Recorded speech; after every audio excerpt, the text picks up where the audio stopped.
Hello, everyone. Welcome to the iPhoneography podcast. I'm Greg McMillan, and again, live on YouTube. Still getting used to how this thing will start, but we got a really good show tonight.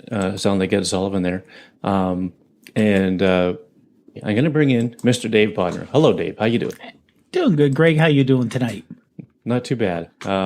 So, as everybody knows, Dave and I, our weather is almost the same. So I suspect you had a pretty decent day today. Sunny? It was good, yeah. The weather was good today. Last night we did have thunderstorms. Oh, you should have seen what came through here yesterday. Holy, I have never seen. I gotta pull this up on my phone and put it on the screen because this is just absolutely crazy. Where did I put it?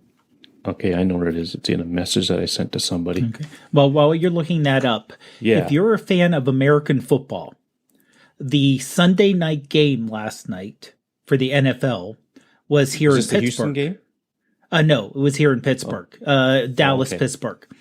And there was a 90-minute thunderstorm delay because the game was supposed to start at 8:20. But because of the thunderstorms, they had to get everyone out under cover, and the game didn't end till like 12:30 in the morning. So I didn't find out what happened until this morning because I'm like, I have work. I'm going into work today, and I need sleep. I'm old. Yeah. So this is an app that I got that tracks lightning, and all those little wee dots are lightning strikes. And I mean, it was just brutal. And I was at work when it came through. And so basically we have to shut the machines down in case of a lightning, like if the power surges, it could do it could take us hours and hours to get some of these machines up and running again. There's a lot of electronics in them. But anyway, now I will bring in our new co-host, as of last week, Mr. Dwight Broman. Hello, Dwight. Hey, guys. How's it going? Going really well. How was the weather for you? Well, it was foggy this morning, as you might see in one of the pictures I took earlier. And then it became about 90 degrees here today, so relatively warm. But I've been working all day, so didn't get to get outside too much except for this morning. Yeah. Well, we went for a drive. This is my one day off in a span of 7 days. I got this one day off. So we took a drive out of town and enjoyed the nice weather for a bit. But we're really excited about this show because recently on Threads, I come across this chap who has developed an app called Fig, F-I-G, Fig Camera. And I've mentioned it a couple of times on the show before. And we have with us, all the way from Tokyo, Japan, Mr. Christian Sheehan. Hello, Christian. Hello. Thanks for having me on. I'm thrilled to be here. Oh, so happy to have you here. What really got me excited about this app to begin with was I came across it shortly after the folks at Halide introduced their Process Zero thing, and the Process Zero works if you take a raw photo, you can run it through their image lab within their app, and it comes up with an image that is basically like it was taken with film, sort of. Like it's got no processing from Apple on it and all that stuff. When I discovered Fig and what it could do, it was like you managed to be able to produce the final image without putting it through anything else. Or without the user putting it through anything else. It was like you bypassed that image lab thing that Halide does. And I mean, I don't know how you did it, but I think it's cool. And I thought this was really awesome. You've really stumbled upon something really good here. So what I usually do with a guest is I say, okay, in a tweet, tell us a little bit about yourself, and then Sure. We'll dive into Fig Camera. Okay, sure, sounds good. So my name's Christian. I'm an iOS developer from New Zealand who lives in Tokyo. And for the past year and a half, I've been working on a camera app called Fig. It's mostly a camera app that's just sort of trying to meet my own needs. But I've been having a lot of fun with image processors recently. So it's kind of exploring a lot of that kind of area at the moment. Yeah. Okay, cool. Let me get this back. I'm bouncing around windows here. So what kind of drove you to develop a camera app? I mean, with so many camera apps out there, what was it that made you want to like design, a camera app like Fig? So truthfully, it was kind of just as a developer, I kind of want to make my own software whenever I care enough about it. If there's any software that I use a lot, I'm always like, I kind of wish I could change this. I kind of wish I could put my own spin on it. And I love photography. So it just kind of seems like the perfect fit for me. It wasn't so much I was looking at other apps and I was like, these are bad. There's lots of great apps out there. It was just more like, I want to take a shot. So yeah, cool. So about a year and a half ago, you started developing it, and now it is still in beta, right? Yeah, it's still just on test flight. It's not on the App Store yet, but it is available for anyone to join and download. Yeah, and when you first started developing it, did you I guess, okay, when it arrived in test flight, did it not arrive there until iOS 18 was out on beta? Because it was only available for iOS 18 beta releases, right? Yeah, so the test flight initially required the iOS 18 beta. I have had previous versions that I didn't put on a public test flight, just for sort of friends and colleagues. But the app has changed drastically over the past year and a half. It's almost, I've been through a few different camera apps, essentially. They just keep the same core, but then the whole UI has changed multiple times. But yeah, this version required the iOS 18 beta because I was using some new iOS 18 features. And trying to support the older versions didn't seem necessary because iOS 18 was so close. But now that it's out, everyone can try. Yeah, cool. So Dwight, you've been playing around with it a little bit. Any thoughts or even questions for Christian about the app? Oh, you're muted. Still can't hear you. There's that mute button. There we go. Yeah. So last night you gave me the link to install the beta. I did that immediately, and I couldn't wait to get out early this morning. So not too long after sunrise, I went down to Laguna Beach and I took a few shots with it. And I think is it the alpha setting? Yeah, so there's a new sort of image process called alpha in there. There's two versions of it. One's alpha and one's alpha dramatic. Okay. Yeah, so I just did the one that you took your first picture with, I think, Greg, alpha, just to try it. I haven't gone through it sequentially to try to compare. So I did take that back and edit it a little bit. And I was actually pleased with the results directly out of camera. I think that it was workable as is, but you know me, I'm kind of an editing freak, so I wanted to lift a few things here and there. But I guess my question I would have is, I'm not a big fan of Apple processing, period. I don't, especially right now with ProRAW, and my workflow is Lightroom to Photoshop. They haven't released the Adobe standard or any of the profiles yet for the 16 series phones. So the curve for ProRAW and this 16 Pro Max is awful right now, in my opinion. So I think they need to rewrite that. I think for at least the 8-bit photos, but it was nice to use your camera, and it still opened it. No, it saved it as a hike, I think. So yeah, so I didn't have to deal with that. Normally what I do is I'll take the amount slider from ProRAW and bring it down to about 60%, then hit the auto button in lieu of not having any other profiles to choose from. But I guess my question for you would be, I think at some point does the stabilization of the camera that's in the I don't know, it's a software thing, I think, but does that drop off at some point on whatever camera selection you choose? Sorry, the stabilization? Yeah, because there's stabilization in the iOS app, I believe. Is it? Yeah, Is there not for camera? I think there is. Oh yeah. Yeah. So I don't know if you maintain that through each of these different camera settings in the Fig app. I guess that was my question, or do we have to be more sensitive to camera movement when we're taking photos?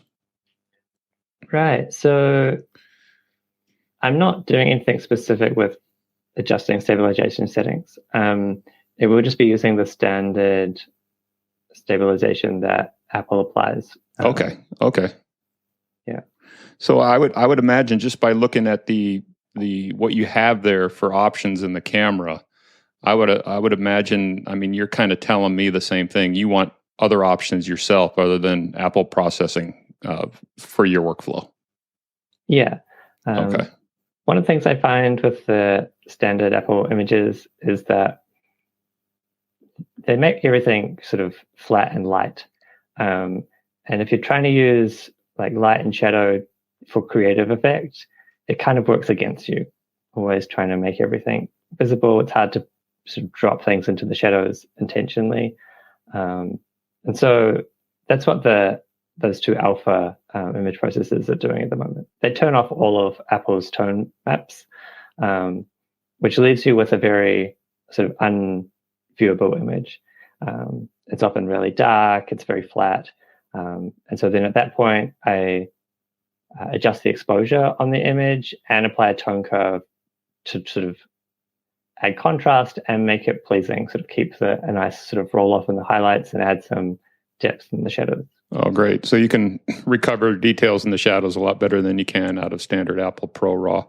I see people going on safaris using their iPhones and they come back and the actual pictures look like they were finger painted.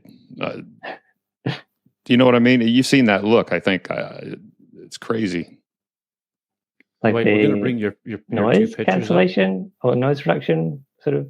Yeah, I think noise reduction does that. Yeah. Noise Yeah. reduction, yeah. Especially if it's real heavy. I'm going to show your two pictures here, Dwight. Hopefully you can see that now. There we go. Oh, that was this morning. Yeah, on my walk. Yep, that was out of camera. Nice. So, yeah, and this was out of camera, and this was after you had processed it. Yeah, so I was able to I isolated the sky in the foreground, and I was able to lift the shadows up a little bit. There is a slight color grade applied to this as well, but this is a film look that I'm just digging right now. It's not over processed. It's just, I didn't spend a lot of time on this, and I like this look, and I'm liking it more and more as I progress in photography. Yeah, this is really nice. So, I'm glad you're enjoying it. Christian, is the idea behind some of these different settings that you have? Is it just basically to give a good starting point, or are some of them intended to be the basically straight out of the camera finished photo? I mean, I know anybody can edit any image, but did you intend to try to make it so that you didn't have to edit? Is that kind of what your thinking was, your thought process? Yeah, so I think a lot of people would like to a lot of people don't edit their photos, right? And they would like to get a pleasing image out of camera. But I think a camera app, it's better for an app to support different workflows. Like pretty much everyone has a different photography workflow. So trying to lock people into one specific thing is not really benefiting anybody. So I do want it to be flexible, but if you want to get a good image out of camera, I do want to help you get there. One of the features in the app is a sort of an image process builder where you can build your own image process. And the intention for that is to try and help people who know what they want get their own look straight out of camera. And hopefully they won't require further editing, but at the current state, you might still need to do some adjustments, I would say. Yeah. Yeah, that's fair. I think a lot of that is limited to the sensor size, right, of the iPhone. I almost feel like really, if you're not taking something and posting it immediately on Instagram or something like that with your friends, to me it seems like there's always just a little bit of work to kind of bring the scene back to how you remember it.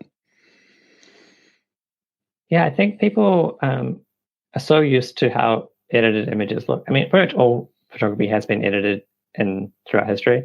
So most of the looks that we like are edited looks, and trying to apply the same edit to every single photo is unlikely to actually give you a great result every time.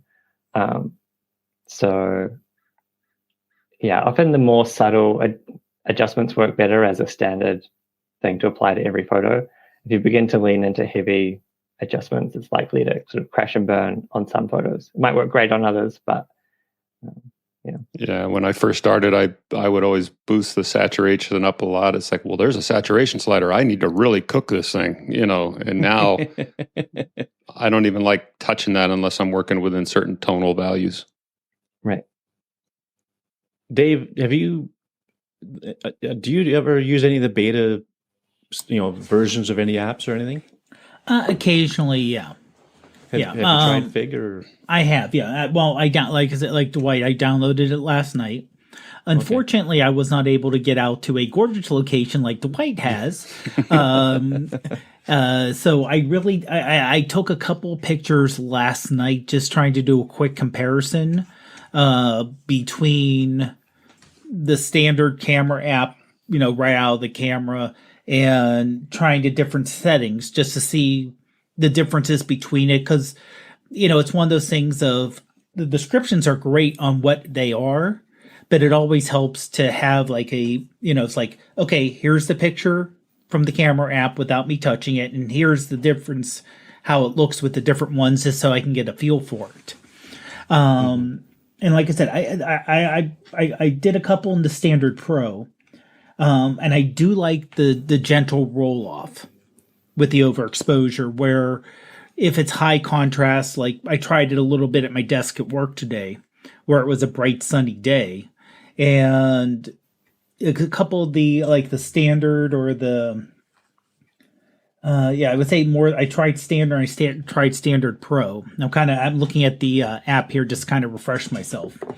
And yeah, the standard Pro did a good job. It's just the reduced sharpening. You really notice how much the built-in camera app in Apple really, and I have a 13 Pro Max, really pushes the sharpening.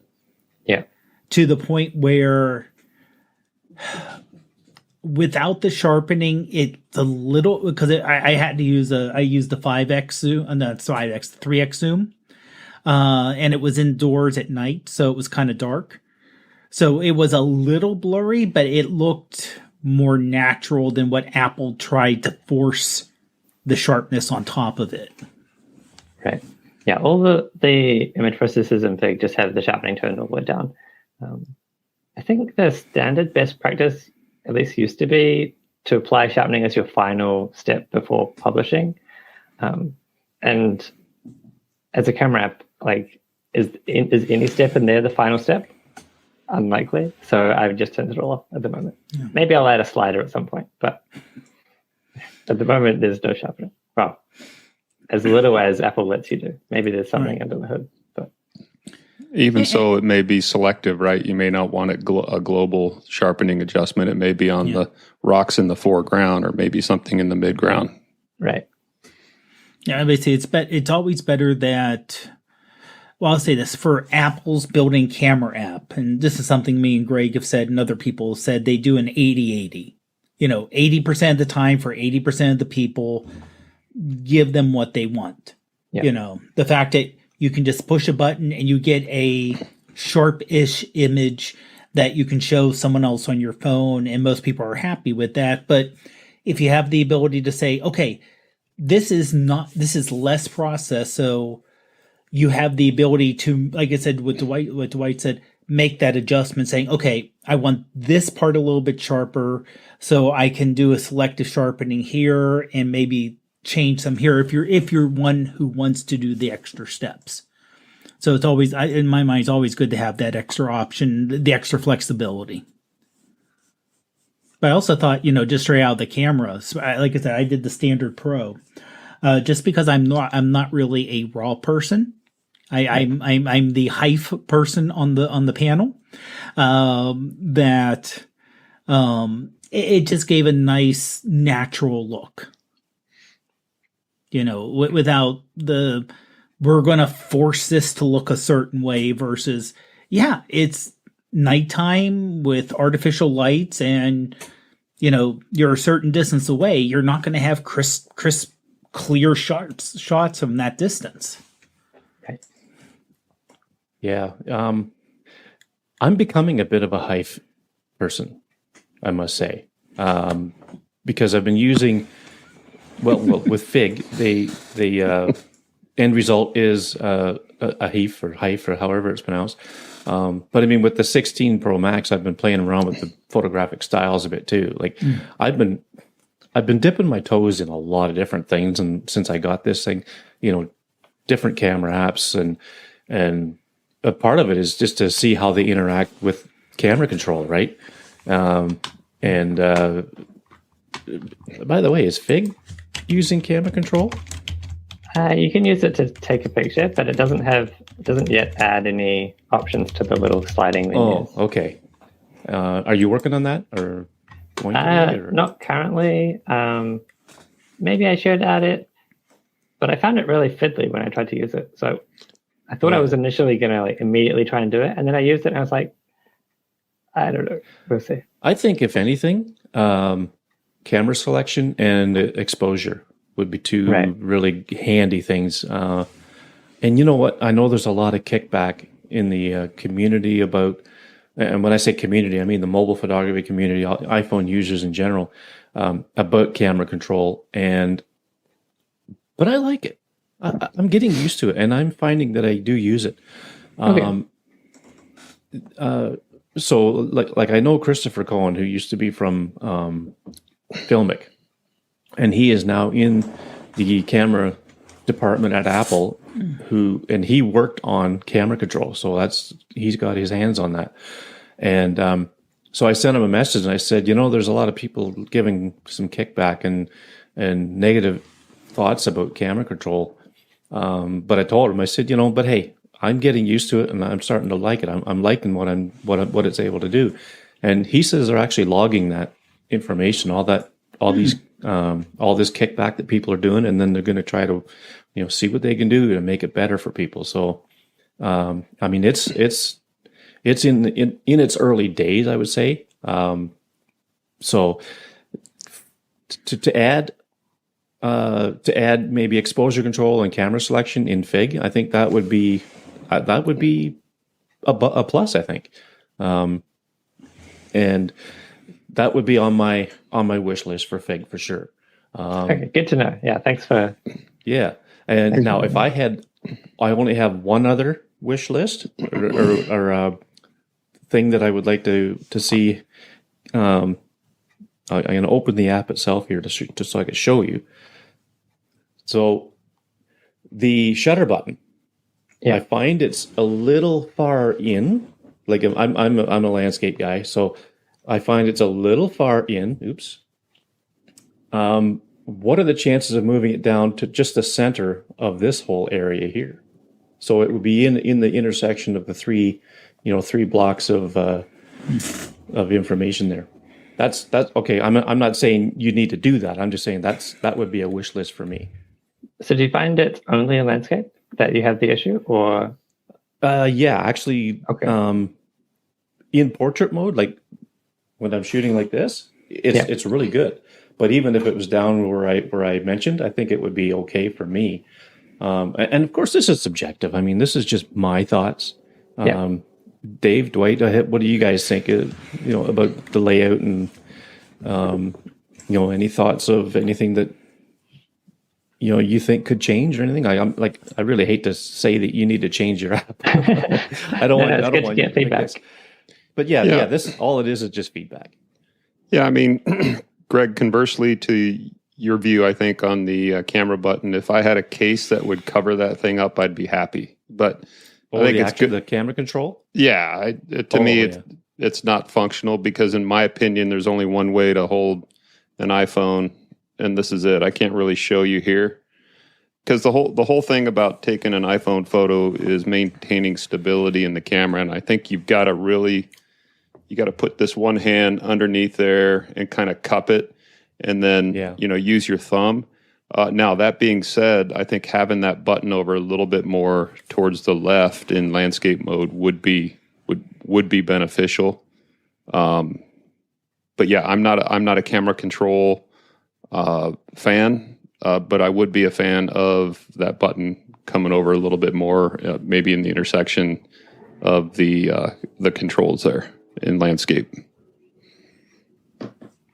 Yeah, food for thought. What do you think, Dave? Like you're pretty. I know you're very limited use, of course, but honestly, I really, of course, and I don't use the grip that Dwight has, so I just kind of hold it up and you. And I'm more of using my finger versus my thumb. So position wise, horizontally, it's good for me.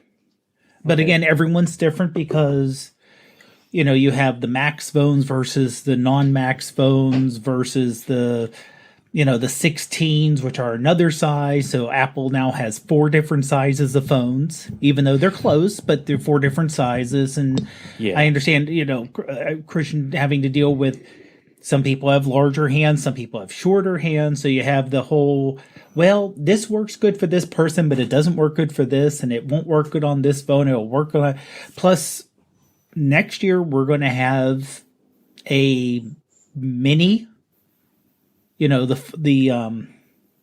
Thank you, Scott. Yeah, not a button. Hashtag not a button. But we're going to have, the rumors are there's going to be a I don't even want to call it mini anymore, but the Air. Are you talking about the Air? The SE. Oh, the SE phone, which is going to be smaller. I mean, it's still going to be large for those of us who have been using iPhones for a while. But it's going to be smaller. It's going to be the cheap model. But it's still going to be powerful enough. Whenever they roll out all the AI, it'll be powerful enough to run it. So, I understand, like I said, from a designer standpoint, you have to keep all this in mind of where everything goes. And unfortunately, it is it's trade-offs. Yeah, I'm terrible for my thoughts on it because I'm so used to using a Max phone. I've been using a Max phone for years, and I forget that there's a smaller version of the phone. And so that being said, maybe where the button is now is probably going to be the best place for it. Just because of the smaller phones, it's not going to be so far to reach. So, just take whatever I say with a grain of salt. Yeah, definitely me too. Luke has a good question. Does it allow a remote shutter with a Bluetooth or something? I haven't added specific support for that. I think I remember hearing that some camera apps just worked by changing the volume on your AirPods, like your headphones. I haven't tested that with Fig, so I don't actually know if I need to change anything to support that. Oh, okay. And I haven't built a watch app or anything like that. So. Oh yeah, okay. Let's see. I was thinking of stuff earlier today, and let's see. Just going to open the app again. I want to go to the settings section, and now here's something that's very interesting: is you can create your own image process. Yeah. Can you talk about that for a bit? Sure. Essentially, I feel like most people want to have a different look than most other people. Like a lot of people have an individual style that they would like the images to have. And the idea is that you can hopefully get that style straight out of camera by setting it up yourself beforehand. It currently is pretty limited. It lets you select the capture format, so like capture a HEIF, a RAW file, or a ProRAW file, and then you can select how you want to save that file, whether you want to just save the HEIF or also save the original RAW or ProRAW. And then you can apply a LUT and adjust some basic settings like contrast and saturation. But I have plans to make it more useful in the future, but that's currently where it's at. Oh, I suppose it also lets you apply the new alpha tone curve if you select ProRAW or RAW. Oh yeah. Well, I think it's pretty cool. I've only played around with it a little bit because when the update came through with alpha, I started playing with that. And like I said, I've been playing with a lot of different things since I got this new phone. But so I'm going to revisit it, and I'm going to see how alpha works in with it. And but I found I would make what would you call it? Would you call it a recipe? I haven't really come up with good branding for what these different pieces should be called, but yeah, it's the same kind of idea. Well, okay, so I'll call it a process for now. How's that? Because it says new image process. So I came up with a process and I took a couple of shots. And then, okay, I want to change something here. So, you can change the capture format to either hike, raw, or pro raw. The guess I'm going. No, that's okay. So now, once you've got raw and pro raw. Okay, so I've changed it to pro raw for example, right? And then also you can set the save format to either hike or pro raw and hike. Yeah. So I've got it set to hike.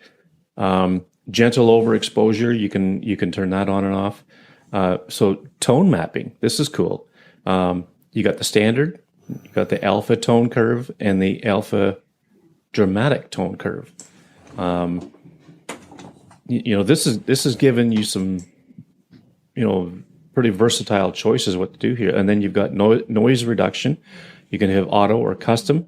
And if you hit custom, then you can go the luminance noise reduction and the color noise reduction. You can set those. And then if I was to go to keep that at auto, now I can add steps. So this is where it gets juicy, folks. You can add a step for contrast, so you can really bump the contrast up or take it down. You can add a step for saturation, so you can make it really vibrant, or you can really tone it down to make it really muted. And same with the vibrance, you can really boost the vibrance, or you can tone that down. But then you can also add a LUT, and I don't have any LUTs on my phone, but this is really versatile. You can really go to town with these image process settings. And that, to me, when I first started playing around with that, I thought, this is really cool because you can really personalize, an image process and make it your own. I guess it's kind of like,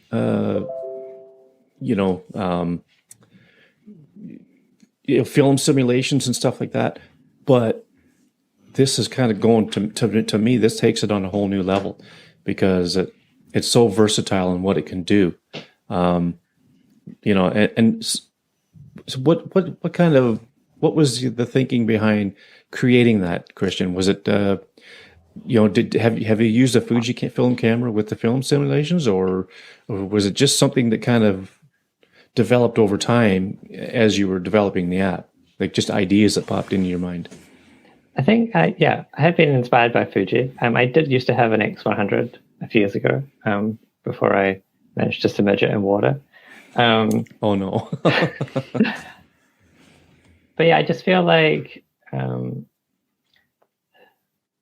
lot of these things are kind of hidden behind the curtain, right? Like you capture an image and you're just left with whatever it's given you. And trying to reveal some of that and maybe later down the track add some sort of education elements to explain how these things are going to impact your photo. I think it's a kind of a big opportunity to let people have more control over how their images come out of the camera. Yeah. Well, it's a welcomed element in a camera app for sure. I don't know myself, and I've got a lot of camera apps on my phone. I don't use them all regularly or anything, but I don't know of any that are so versatile in coming up with a preset. Have you guys come up? No, this is seen it? This is the first time I've actually really looked at this piece of the application. And Christian, I got to tell you, this is a brilliant concept in my opinion. I do have a couple questions. Sure. Let's say,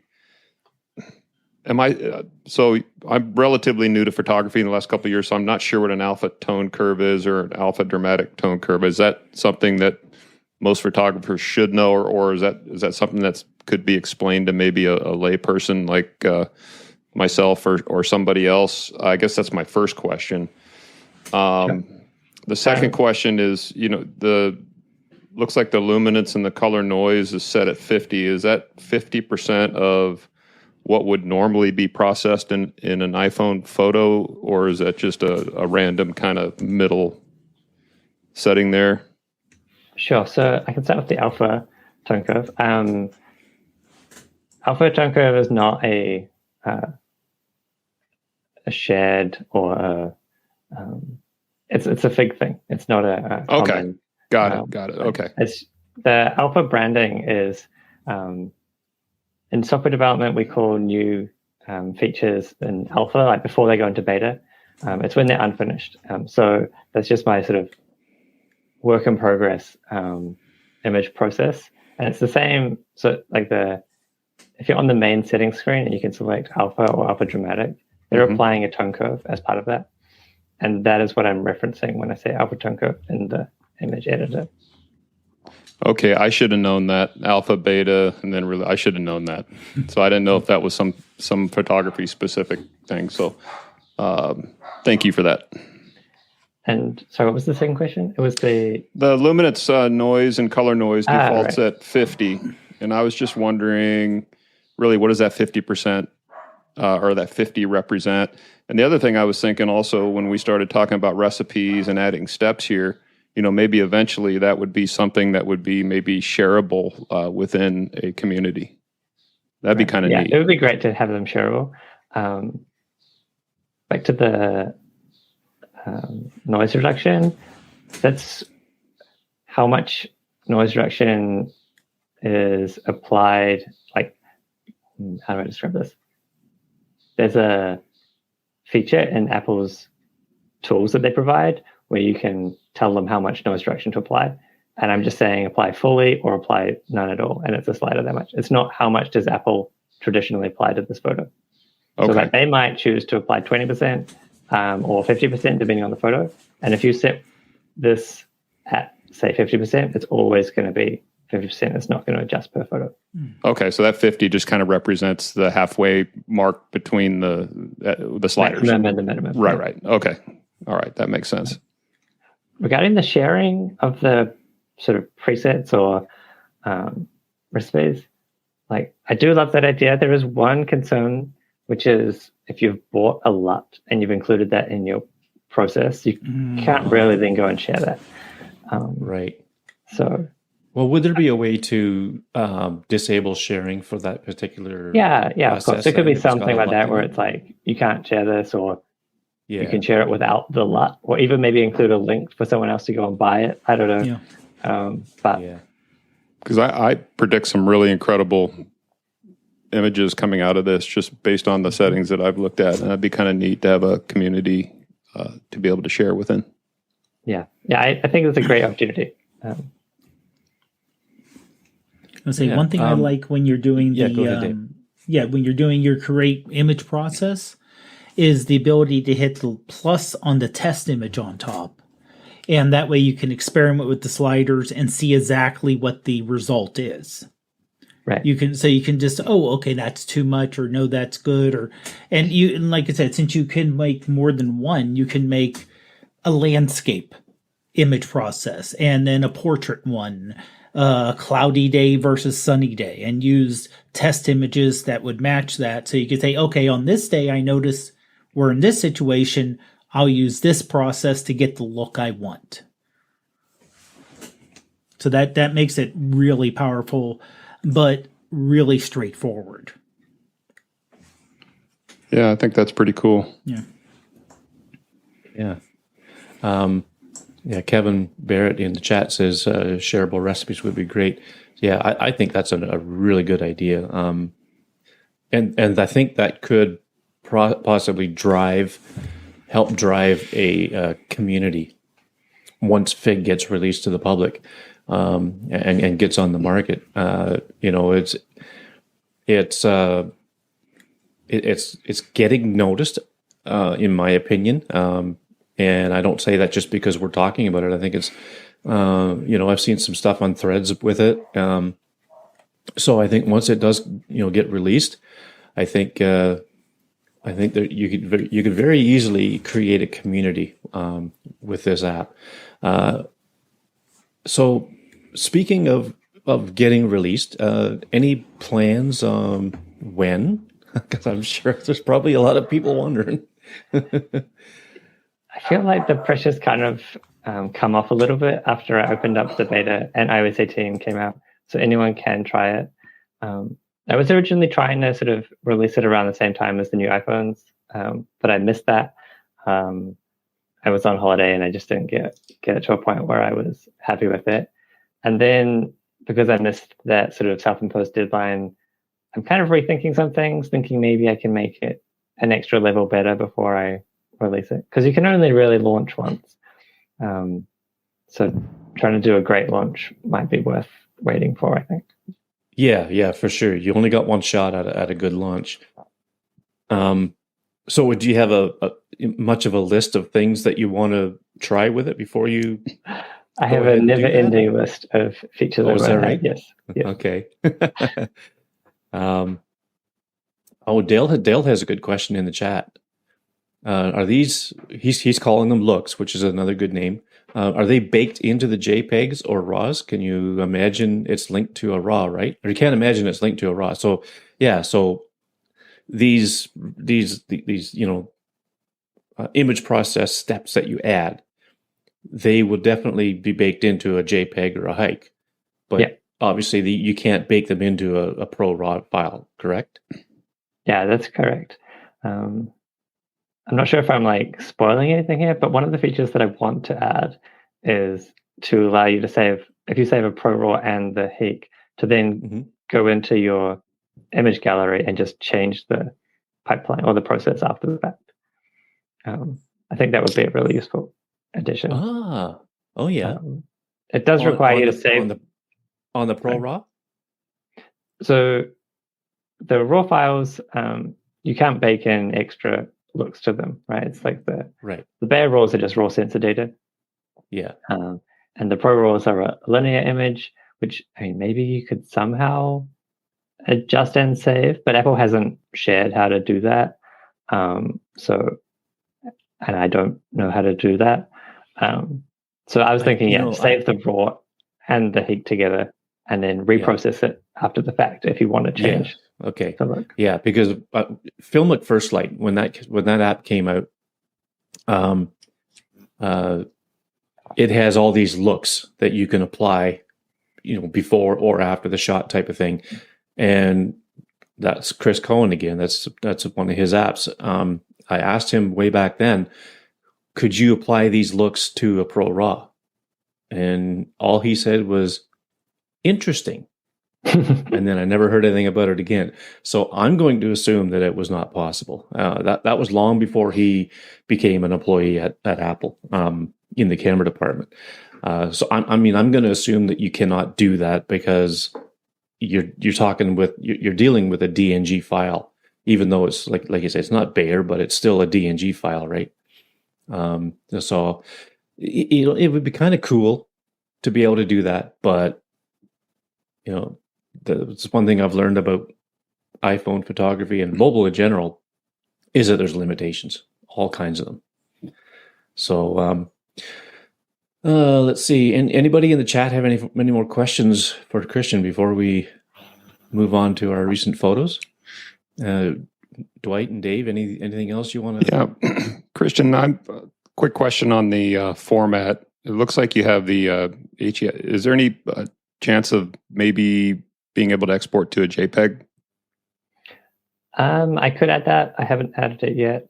I have had some other requests for like different formats. Currently, it saves pretty large HEIF files, like they're not as small as Apple's ones. Okay. So I'll probably add some options around there, and maybe add like the 48 megapixel capture option, because that's not available either. Okay. Yeah. The only reason I ask is I can't pull the that format into Photoshop. I have to export it as a JPEG before I can bring it in. But that would be just something to help my workflow. You know, I don't know how it would benefit the greater population, but us beta testers, we're greedy. we have all kinds of these ideas. But yeah, the 48 megapixel capture, I think that's pretty cool.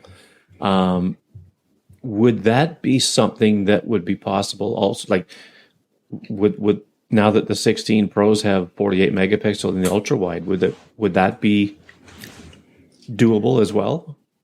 Yeah, I expect that the 48 megapixel images are available from that camera. I haven't actually tested it, but I don't see why they wouldn't be.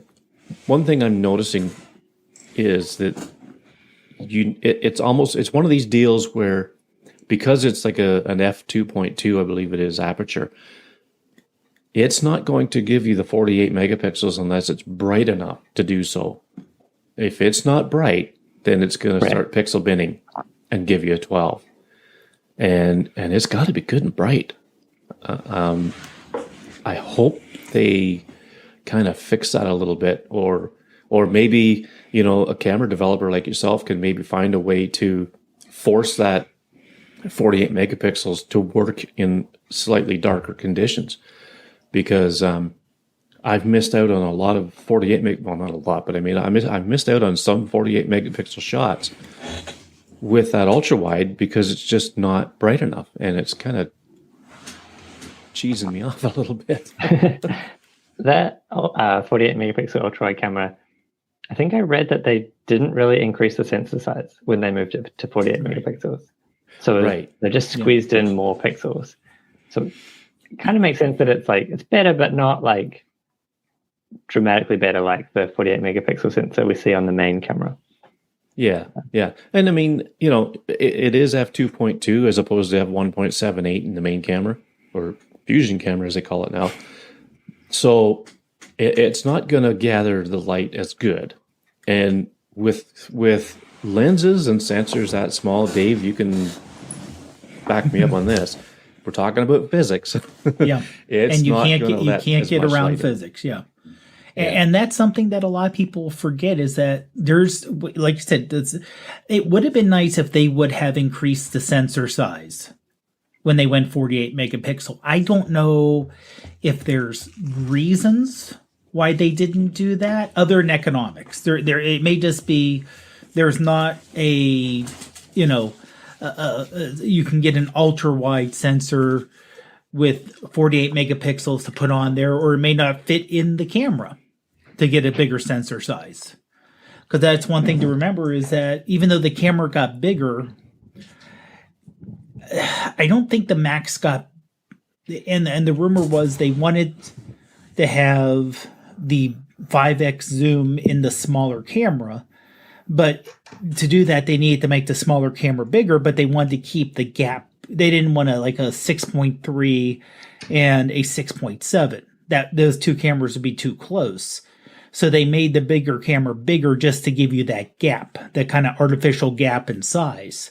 Mm-hmm. So it could be that they looked at it and said, well, we would love a bigger sensor, but we don't have the room internally. Also, to get the better battery, you know, we need the battery this size, we need this size, and the sensor to make it bigger. We don't have the room in there. This is pretty much all phones, modern phones. They are a master of packing. You know, it's kind of like the ultimate Tetris.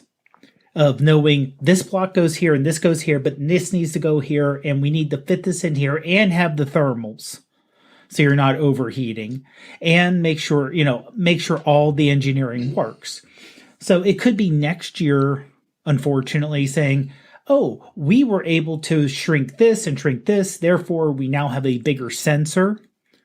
And if the 17 really is a little bit better, a little bit more of a change from the 16, because just looking from the outside, without the size difference, the 15 and 16 physically kind of look similar in terms of the case of the shape and everything else. So next year they may say, okay, this is our, every 3 year to make a different shape to the phone a little bit, that we're moving things around so we can have a bigger sensor for the ultra wide, and we're now going to give you a 48 megapixel 5X, which would be wonderful, since other phones can do better. So we'll have to see. But yeah, I think a lot of that is just, like we said, it's physics. There's only so much you can get off with physics without throwing a bunch of AI processing like Google does. Google says, in terms of Google says, okay, this is our hardware. Now we're going to do the software to make up for the hardware. Where Apple has had, we have really strong hardware and we're going to try to make whatever adjustments with the software. It's just two strategies to deal with images. Yeah. Kevin, we're not jumping into rumors just yet, but this is too funny this is too funny to pass up. They're supposedly going to add a heat pipe in the 17 for offloading the thermals. Oh, that's gold.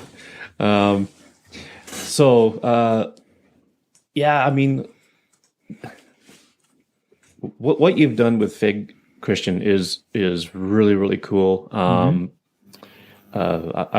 really liking it. I'm going to dive more into the image, processing steps and stuff like that. Especially now that alpha is in there.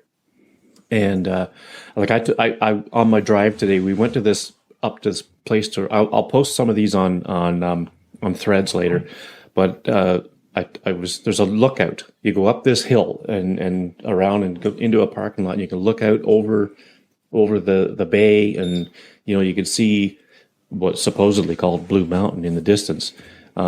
It's not really a mountain, but these pictures in particular I'm talking about are just looking from the high point, looking down at the road, and there's some beautiful fall colors in these trees just on the side of the road. So I took some, let's see here. I used natural, standard. I think I went through them all. I think I used natural, standard pro, alpha, and alpha dramatic. And I took a picture of the same scene with each one of these different image processes. So it's really cool to see the difference in all of them. And so I'll post those on Threads, and my Threads is in the show notes. Everybody, you can find it there, and all of our links to Threads are in there, and I'm putting Christian's in as well. And you can see the difference. I'll try to remember which one's which, and I'll label them accordingly. And but it's really cool to see all the different customization things and all the different stuff that you put in this app. So it's not even out yet, but congratulations! It's a job well done. Thank you. So we'll finish off with this question as far as this segment goes. Okay, so you don't really have a timeline for a release yet, but have you thought much about pricing? Yeah, the tricky question. So and you probably knew it was coming. So, and if you don't know, that's okay. Just say you don't know, and we'll move on. But I'm happy to talk about pricing, but I will say that nothing is concrete or decided. Oh, yeah, for sure. Yet. Yeah. Especially if I'm not going to release for a while. Yeah. So a lot of people don't like subscriptions, but it will probably be a subscription. It will probably be free to try with some good features, but the best ones will be behind the paywall. I think one point I would want to make about that I think a lot of customers don't realize is that a subscription often aligns incentives between developers and customers better than a one-time purchase. As a developer, if you're doing a one-time purchase, your incentives are kind of get a sale and then forget about the person. I mean, there's some like indirect negatives from that, like you won't get word of mouth and that kind of thing if people don't like it after purchase. But compared to a subscription where you have to continually have the app working well and adding new value, I feel like it just aligns better. So yeah, and also it's much easier to make a sustainable business as a developer. Yeah, and I've mentioned this a number of times. I don't know how long ago I started talking about this, but when it comes to subscriptions, it's what keeps the development going for the app. It keeps your lights on. Like Kevin says in the chat, developers need to eat too, and some people don't realize that there are some developers out there where this is their livelihood. This is their 9 to 5. This is their day job. There's a lot of developers that do it as a sideline type of thing. But in order to develop, you have to have generally the latest. Okay, we're talking about iPhone development here. You generally have to have the latest iPhone, or at least something that's going to run the latest operating system. And that's my argument for getting this, is the fact that we do this show, and if I'm able to, I will always get the newest one. If I'm able, I'm not always going to be able, but I'm going to try. But for developing, you've got to make sure it works on everything. So you not only have to have probably the latest and greatest, but you probably have to have, something older, just to make sure that the code is going to work, in something from the past. Because, with the hardware changes over the years, sometimes code can break. I mean, I'm just guessing, but you're nodding, so I'm thinking that's a true statement. But a lot of people don't realize that developing an app, it's hard to do. I've said this before too. I tried to take a course on iOS development, and I couldn't keep it going because I didn't have the time, for one. And what I found was that it was darn hard to do. Like, it's like learning a whole new language, and it's a language like none other, as far as I'm concerned. I think with the advances in Swift, I think it's getting easier and easier for developers who are very knowledgeable with the code, because Apple really slims down, the code and everything else, and makes things work better, stronger, faster, I guess you could say. So when it comes to subscriptions and things like that, I've subscribed. I subscribe to 2 or 3 different things, maybe 4 or 5. I don't know. I have to check. But if it's something that you're going to use a lot, don't hesitate, because it's that then it becomes worth it. It becomes worth it to use. It becomes worth it for the developer to keep going and all that stuff. So, and I think over time, if the Fig community can grow, maybe that'll help sustain the business as well. That's my 2 cents on subscriptions and that sort of thing. So, anybody else have any last questions before we move on? No, we're good. Okay. Before we go to our recent photos, I want to touch on something that I was supposed to touch on right off the bat, but I was just too excited to get Christian on the show. So Dwight has a couple of images that we're going to look at that he got honorable mentions for in the Mobiography Awards photo contest earlier this year. So I will bring up these really cool shots. Here's the first one.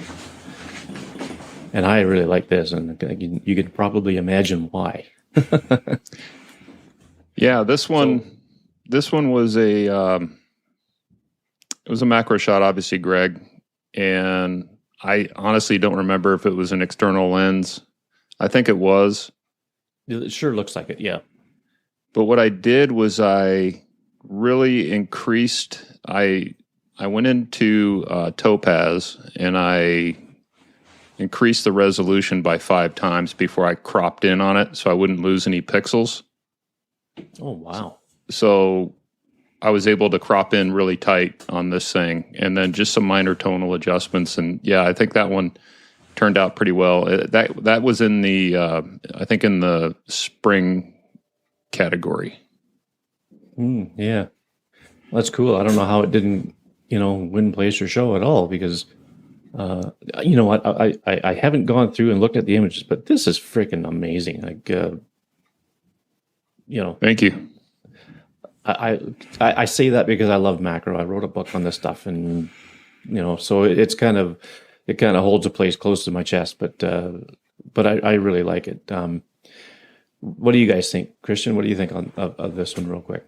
I think it's amazing. I love the purple leaf and then the bright, really bright bee. I wouldn't be getting that close to any bees myself. So yeah, no, I think it's great. And the detail on the wing, yeah, really nice. Mm-hmm. Yeah, thank you. Yeah, Dave? Yeah, I mean, like Christian said, the contrast with the colors, and you can just see the delicateness of the wing with the structure shown, and the fact that the wings being translucent have almost like a purple tinge to them, because you can see the purple, the flower through the wings themselves. Yeah, that's cool. Yeah, well, that's very well deserving of an honorable mention for sure. I would have put it up in the top 3, I think. Thank you. Just with maybe I'm a little biased. Lucky accident by me. Yeah. So here's your second one. This is obviously a digital art piece. Yeah, so this was an abstract, obviously, and when COVID started, I was really kind of going down the rat hole, because everywhere you look is a texture. I was taking pictures of everything, and what those become are, blending layers for artwork.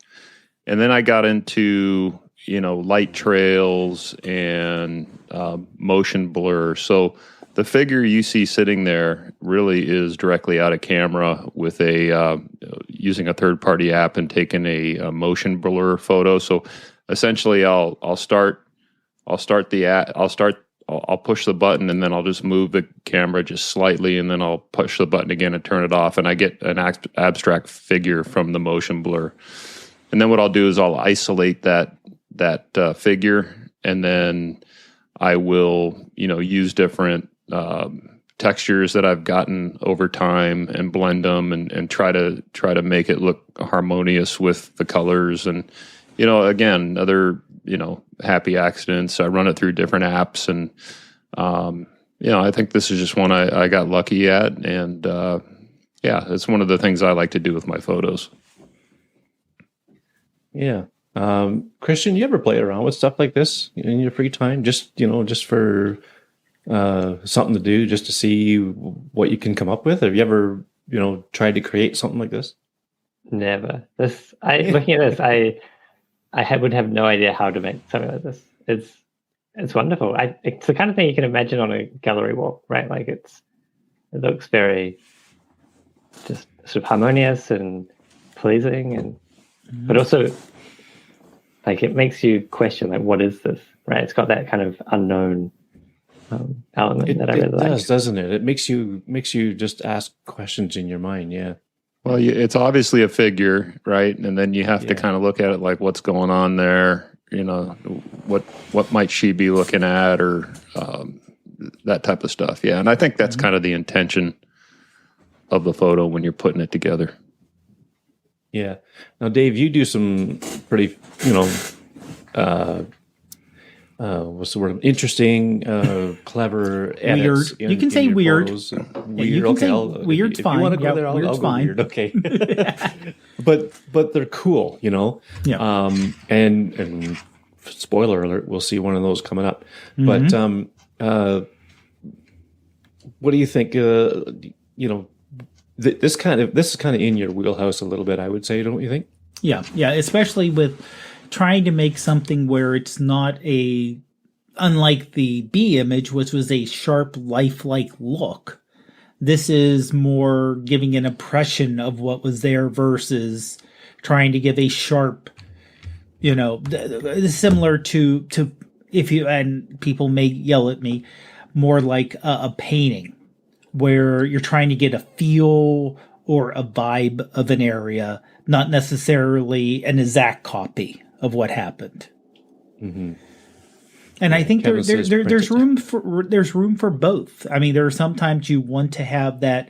This is exactly what I saw, or this is what I felt, or this is what I experienced. But it's sometimes you experience something, you're like, it's beyond the concrete that was there. And that's where editing like this, like what Dwight did, could really show and expand than just what was the concrete shown. Yeah.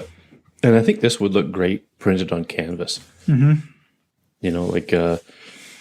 Probably a good 4 feet square, a nice big canvas like that. I think that it would really show well. So good job, Dwight. Yeah, thank you guys. I appreciate it. Thanks, Kevin. I've contemplated on submitting images to these things, but I just discovered that I just keep getting paid to be rejected, or I pay because these things you have to pay to enter these things, which is they cost money to run them. So I keep thinking I'm going to just pay to get rejected because I've never been selected for anything yet, and I've entered a few of them. Like there's the the IPP awards or whatever it is, and or the IP award, iPhone photography awards, whatever they are, and then mobiography. Andy does a great job with that, with that whole thing, the magazine and everything. And I will put a bug in his ear, Christian, for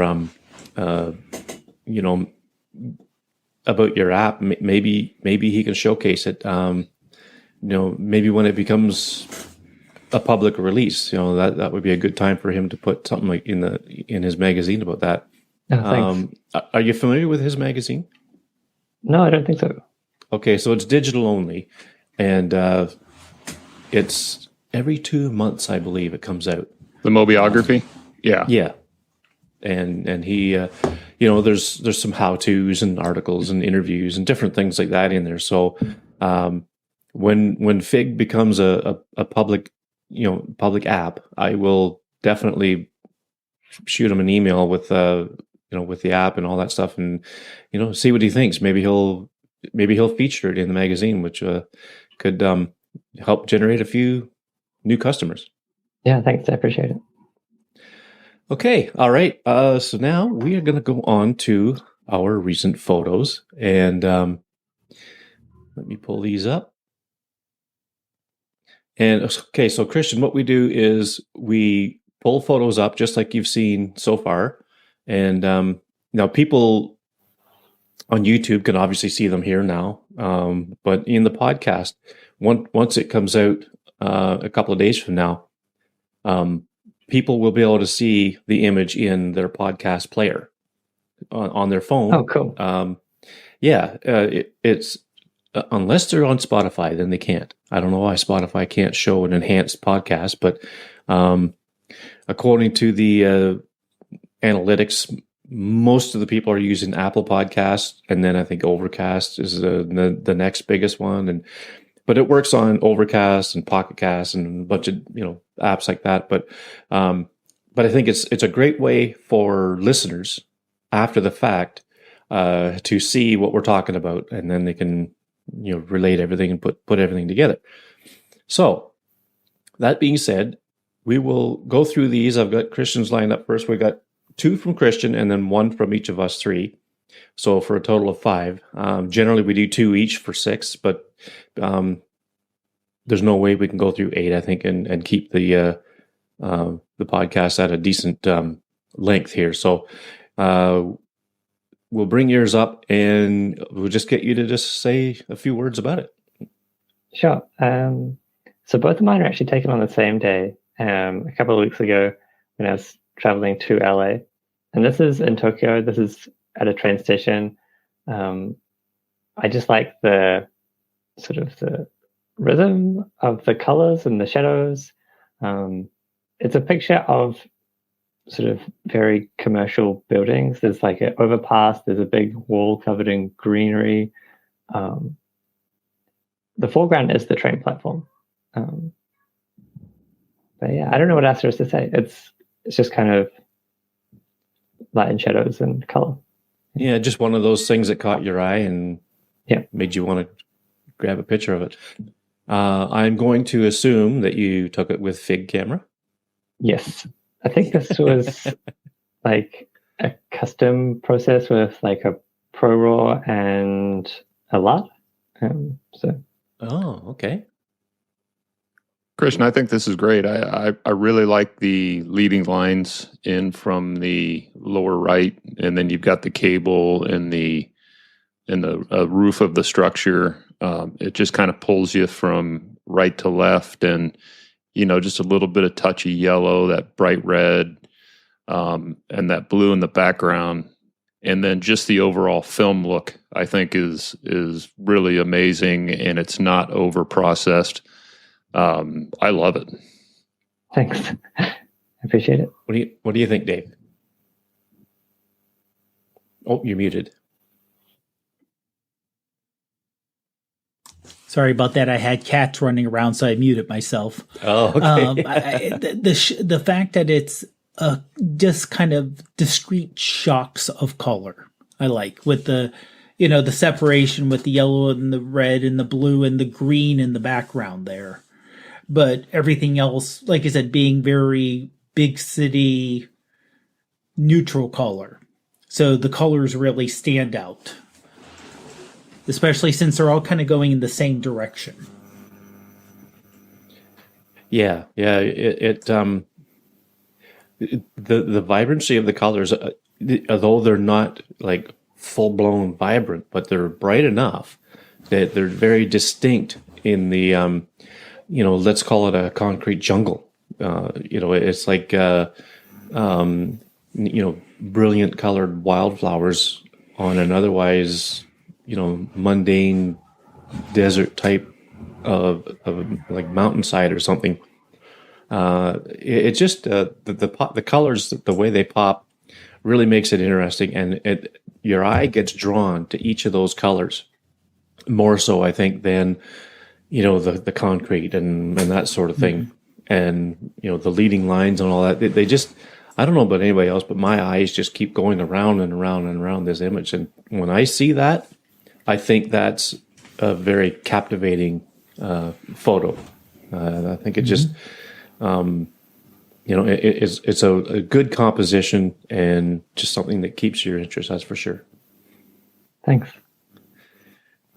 So next we'll go to Dave's, and this is, you didn't disappoint. Now, the app I used to use to replace the Sky PS camera looks like it's no longer available. Oh, really? Yeah. I tried to download it, tried to log in, and I got an error from Adobe saying, this is either not supported. It's one of those cryptic error messages. Didn't come out and say this program's no longer available, but it was like, well, it could either be this or other things going on. So that I'm actually able to use Pic Collage. And it does a good job with cutting out the foreground image, and then you can do a search on background images. and I did like a threatening sky.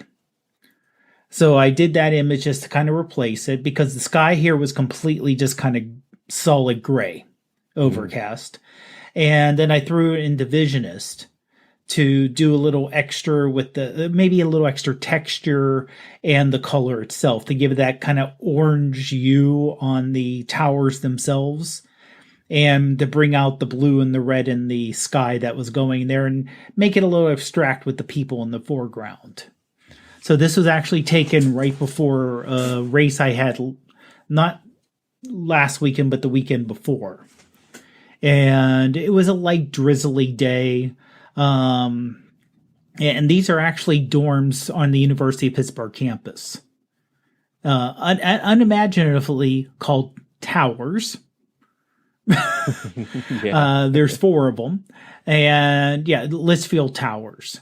They were built in the early 60s. So it's that kind of, we're going to make it modern by making it concrete and little windows.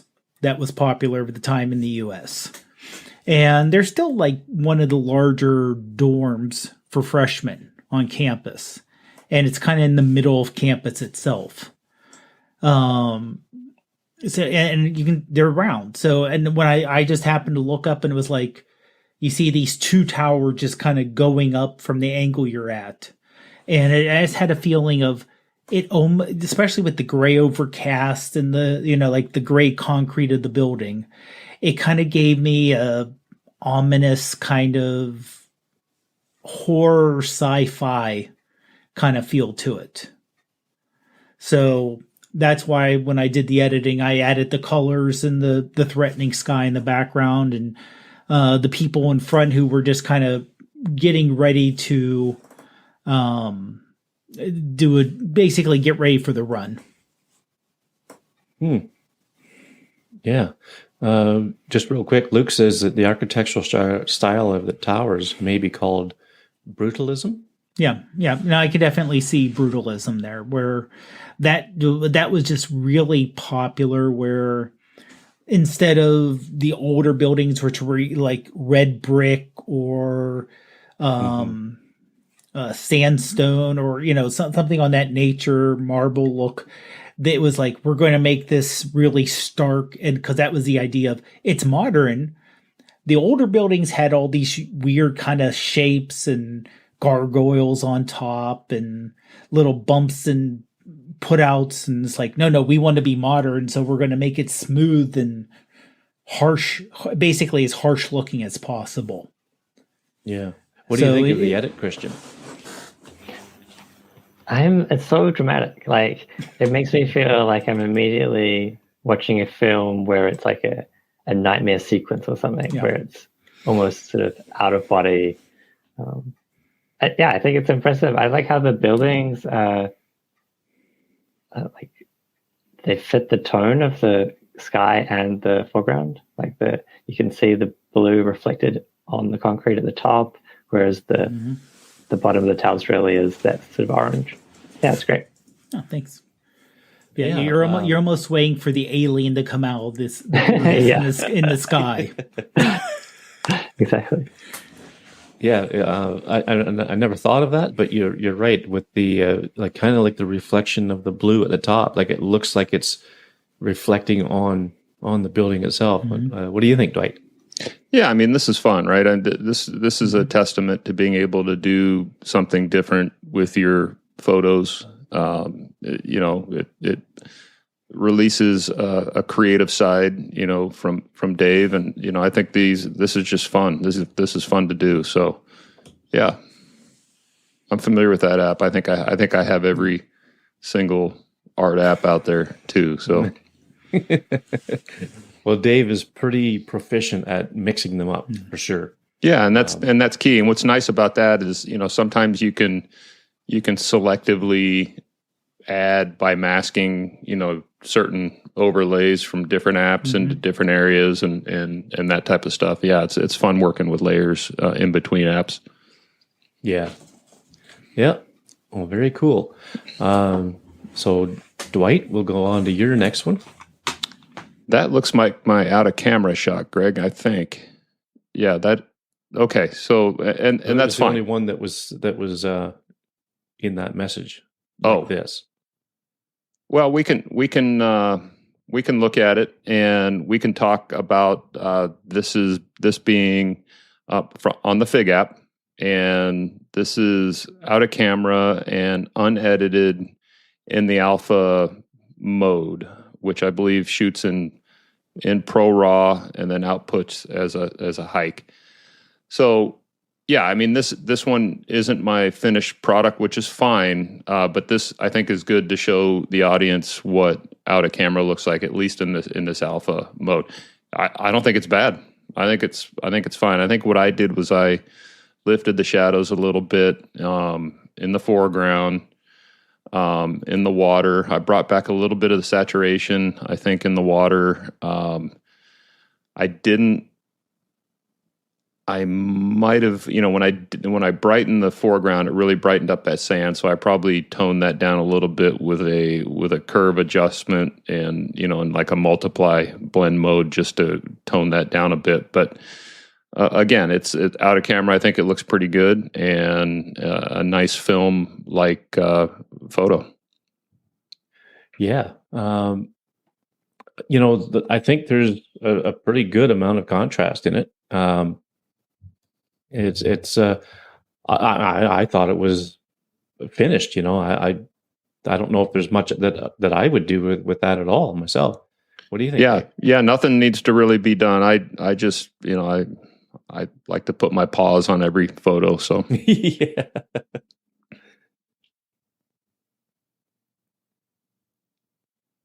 Dave, you're muted. Oh, okay. There we go. No, I mean, like I said, this is kind of what nice about Fig is it gives you that film look to it, and where Apple can throw in all the heavy processing, extra sharpening, which can be useful at times, but this just gets the feeling of like a film camera. Literally, what if you're used to either. I've never used a DSLR, but I have used film a good amount in the past, and this is a feeling of a film camera, which is a really nice feel. And just again, we were talking about the leading lines. You have the leading lines kind of going off into the fog haze in the distance there, but just that nice little pop of color that's not over processed. We're looking at you, Samsung. You can see the red, but it's not like screaming at you red. It's a nice balanced look. Mm-hmm. What do you think, Christian? I like it. And I think it really does feel like you're on a beach on a cold day. Like, I love that the sky blends into the water perfectly without a horizon line. And I like the red and the green, and they're really not like in your face, but they're still obviously easy to see. It's a really nice image. Yeah. It's I mean, I can't wait to see your edited version, Dwight. But like I say, this looks like it's finished to me. I mean, I could see maybe boosting the reds just a little bit to make the flowers pop a little more, but I don't know. I like it. I like it as is for sure. I'll put my edited version on Threads and I'll tag both of you or the three of you. Yeah. Okay, sure. Sounds good.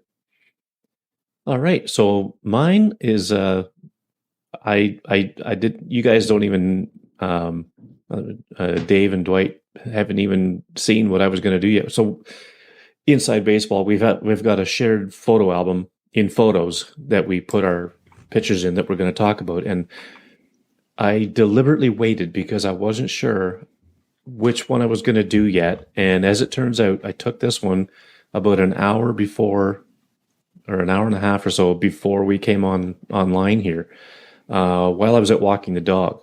So this is just a street in my neighborhood, and I shot it with Fig camera in the alpha setting, and I did tone it down a little bit with some contrast and but I wanted to maintain the detail in the shadows, in the foreground here. And let's see, what else did I do? Up in the sky area, I boosted the saturation of the oranges and reds, and I toned down the yellow a bit because on the street here, this was a little too bright for my liking. So I decreased the luminance of the yellow, not so much the saturation. Well, a little bit of the saturation, but the luminance I brought down a little bit to maintain the texture in the road. And then added a vignette, and all this was done in Lightroom Mobile. So, and then I added a vignette and I retained the highlights so that this drain grate here on the road would be nice and brilliant, like bright. If I didn't retain the highlights in the vignette, then it would have been dark and very, very low detail in that part of the image. But I think that's pretty much all I did with it. And I wanted to see how Fig performed in a darker shot. And you know what? I zoomed in on it, like I pinched in on it in my edit, and the noise level was very low compared to what I thought I would get. So I was quite pleasantly surprised with that. I played around with the noise reduction, but only ever so slightly. In fact, maybe I didn't even move the noise reduction. Maybe it was just a sharpening. When I sharpened it, I made sure I didn't, like I adjusted the masking on the sharpening so that it left it just basically concentrated on the edges for sharpening and not so much the whole thing. Otherwise, any noise that was there, it would have kind of emphasized that a little bit too much. But that's basically the edit. And I just wanted to see how it performed with a night shot, and I was impressed. Mm-hmm. Yeah, total agreement. I just like you said, it's a nice balanced look, and having that little bit darker. I like the little bit of red in the sky too. Yeah, I was hoping for more color. Just a hint of red. It's not screaming. It's just a nice little hint of red. Yeah, I like this. Oh, go ahead. Sorry. I find I often am attracted to dark photos, and so this kind of ticks the boxes for me. I presume it's like a safe street, but I still find myself like peering into all the shadows. Like, is anybody there? Yeah. So like, I like that kind of mood. I think it's great. Yeah, and I do like the reflection on the grate. Yeah. It's I guess it does portray some mood, and but luckily it is a safe street. It's it's in a decent part of town, I guess. Yeah, it's good for this time of year. It's spooky, almost like I'm waiting for Jason to walk out during Halloween or something. Guys, I got to live on this street. No, I'm just kidding. But yeah, I see what you mean by that, though. Like it kind of, if I had maybe muted the colors a bit, maybe it would look more like a movie set. For a movie like that, I never thought of that. Maybe I'll play around with that and see what comes up. But it's definitely a safe street, and my main reason for taking it at the time that I did was to see how Fig performed in a darker environment, and I was really pleased with it. In fact, the right here is the green flare from the street light here, and with the iPhone 16 Pro Max, it's that they've added that anti-reflective coating or whatever, and it's getting better. In these phones, I think that would have been more predominant in an older phone. Like I remember my 12 Pro Max was really bad for stuff like that. But no, I think it's getting better. So finally, we've got another one from Christian, and this I would assume is from your trip to LA. I think you said it was the same day, right? As the other one? Yeah. So this is just standard airplane shot of the window. But it's right as the sunrise is happening. So this is sort of brilliant glow on the window frame, and you can still see the dark sky outside. So yeah, like I said, I like dark images. So Yeah. Yeah, I like that's that nice. Yeah, go ahead, Dwight. Yeah, it's nice. I like, it's kind of a cool tone inside and a warm tone outside. And again, I think you've got a nice natural flair for, drawing the eye in this case, from left to right, those windows, and then beyond, out onto the horizon line. So yeah, this is neat. Again, film look, not overly processed. I like it. thanks. Yeah, I was going to just comment on the way the wing gets distorted, like, curved like that from the glass in the window, which is I think it's kind of a cool effect. Most people that show an image of the wing of the plane, it's more of the wing, whereas this is just a little bit of it. But just the angle that it was taken on with the what do you call it, the refraction or whatever in the glass, I think it's kind of cool how it turned out. What do you think, Dave? No, agreed. And not really much more to add. Just really nice photo, and again with the color, you have the golden glow, and you have the sky going from a light blue to a really deep blue as it goes up. Yeah. Well, cool. Nature's gradient. Yeah. Yeah, exactly. Yeah. So, well, thanks for sending those in, Christian. I think it's just a real fun exercise to talk about, pictures like this, and that's why we do this segment, because I think it, maybe it can spark some creativity for any of the viewers or anybody that looks at these images, and that I know it does for me. Sometimes I've seen a picture from Dave or Dwight or anybody that's been on here before and shows these pictures, and there's been times when I just want to go and emulate that picture somehow. I'll never get a caddy like Dave's, though. That was cool, the blue caddy. But well, I guess that's all for tonight. Because we don't want to tie you up all day, Christian. I believe you're supposed to be working, or at some point. No, I mean, anyway. Yeah, I sent you guys. I tagged you guys on Threads, so you have the finished image. Okay. So that's on there. Greg, I texted it to you as well. And Christian, I wish you all the best on this app. And what I see so far is really exciting to me, and I look forward to playing with it a lot more. And I'll support you going forward for sure. Oh, thanks so much. And I highly encourage your listeners, Greg, to download this and play with it and jump on this journey with us. And definitely get in on it while it's in beta, because it's open to everybody now. We'll put a link. I think there is a link in the show notes for the beta, and by all means, give it a whirl and give Christian the feedback, because that's what the purpose of these betas are. It's all about getting the feedback. Excuse me. Christian got some feedback from us tonight, and but I'm sure there's been other people that have given their feedback, and I just think it's a really cool camera app. There's so many different ones out there, but this one, I always wonder what sets it apart. And I think the biggest thing that sets us apart is the fact that we can create our own processes. And that is going to be that's going to be fun to play around with. So, like Dwight says, all the best with it. And, thank you very, very much for taking time out of your day. And just so everybody knows, it's like 10:30 at night for Dave and I here. It's like 7:30 for Dwight, but it's 11:30 in the morning for Christian.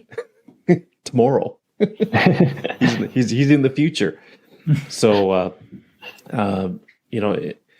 again, thanks for coming on, and stick around for a minute after we go off the air, and I hope everybody takes a look at the show notes and finds Christian on Threads, and I put your Instagram there, and a link to the app and everything else. So, and all our links are there. And you can find us in the iPhoneography podcast Facebook group and other places. All the links are there.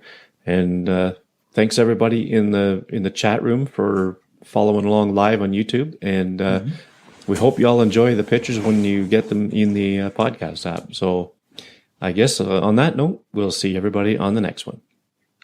Good night, Thanks so everybody. much for having me on. Have a great one, everyone. Take care.